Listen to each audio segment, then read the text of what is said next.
I'm Josh Carter with Two Guys Outdoors. I'm Clayton Williams, obviously. But today we're going to be going over some archery basics. You know. Oh, look, a walking stick. Hey, buddy, you're probably going to want to refilm this, but that's pretty cool. I haven't seen one of those ever. Really? Yeah. This is also the reason why we're going to be so much better at this than me. We're going to have one hell of a blooper reel. You hardly ever see those up around here. This guy's missing a leg. Sure he doesn't crawl up my sleeve over there. Yep. Alright, we'll get him back up here. Put him back on a tree. Well, that was a walking stick fiasco. Alright.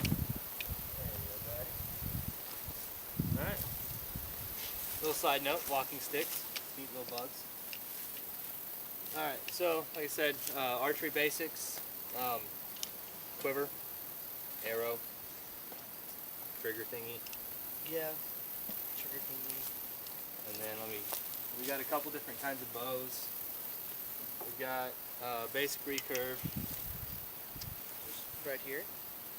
Doesn't have any cams, nothing. Nothing fancy, just simple. The spring of the wood is all that propels the arrow. Yeah. This is not a real great example of a recurve. It's kind of malfunctioning for as little mechanics as there is in it. But then we've got two other ones here. We've got a compound, which I'll let Josh kind of explain how that all works. I don't really know. Well, we have a compound bow right here, and this is still propelled by the springiness of the wood, but it has cams at the bottom. Whereas you saw me pull the recurve bow, whenever I pull the compound bow, it breaks. Holding it like this takes hardly no effort. Versus the recurve bow, whenever you pull that, I don't know if you can watch it. If I hold this long enough, his arm will start to shake. My arms will start shaking from the tension that I have to. There we go. From the tension that I have to keep on it to hold it there. Yep. The other awesome thing about recurve bows is they're set up for counterweights, which I have one on here, and it just helps you whenever you're trying to shoot at a little bit longer distances, helps you hold it steady. So you let it balance in your hand, and then you can let an arrow fly. And yes, you want to do anything else there?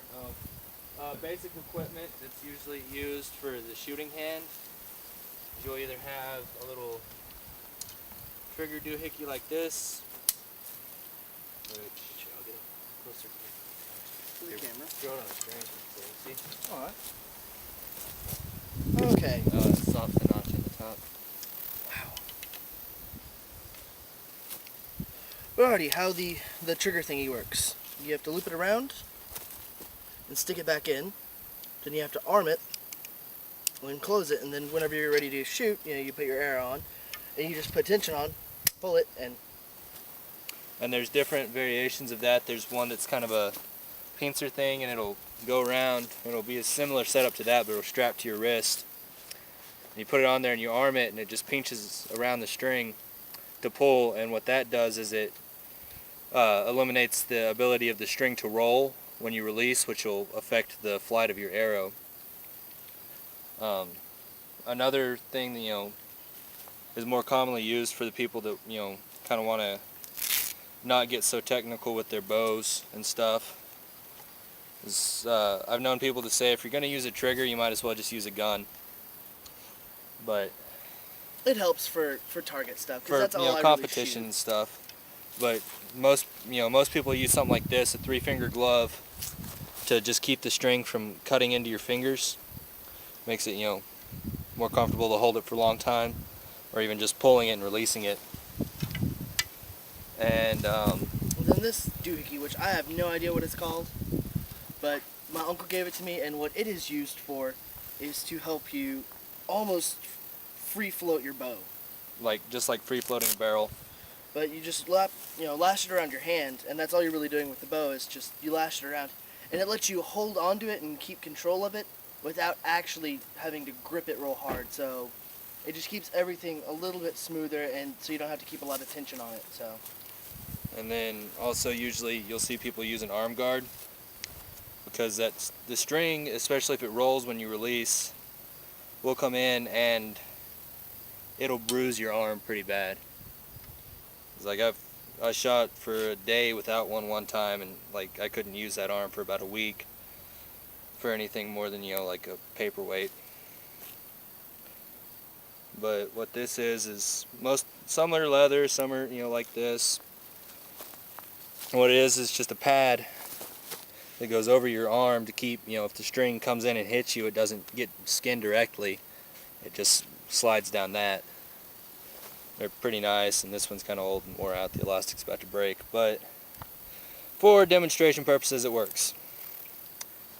And I guess that's pretty much it, really. Yeah, that's it for the technical stuff. I mean, you want to go over the anatomy of an arrow?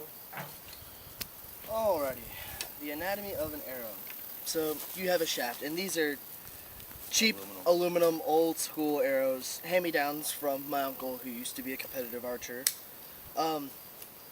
You have the tip, which is threaded. I think this one wasn't Loctited in, but you can just unthread it, change what kind of tips you want to use. These are just practice tips, so you know, just for shooting. They're cheap, they're hard to break. You can also get blunt tips for bludgeoning things or whatnot. Just knocking stuff over. Yeah, just, you know, shoot a can with it. It doesn't pierce the can, it just hits it and knocks the can over.